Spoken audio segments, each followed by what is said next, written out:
Ήταν πολύ μεγάλη έκπληξη το βραβείο μου το έδωσε ο Μανώλης Αγγλάκης, ο οποίος υπήρξε μαθητής του πατέρα μου, από την λέει και ο ίδιος, και εγώ, κοιτεύοντας και ακόμα εργαζόμενο στο βήμα, μέχρι πρώτη ήμουν ένα όροφο μακριά από τον κύριο Μανώλη, που την έλεγα πιτσιρικάς. Μεγαλώνοντας σε στίβες εφημερίδων, θυμάμαι τη μόνιμη οδό της μάνας μου προς τον πατέρα μου, τόσο θα πιάσουμε κατσαρίδες, έλεγε. Τώρα το δικό μου γραφείο είναι πιο καθαρό, γιατί στην έκρηξη του διαδικτύου από αυτή έχουμε τα πάντα στις μικροδίσκους.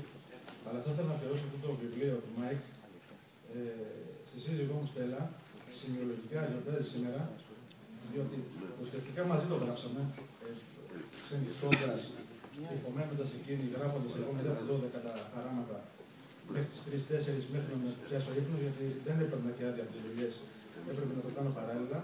Θα ήθελα να ευχαριστήσω θερμά για τις αξίες που μας έχουν δώσει όλα αυτοί οι άνθρωποι.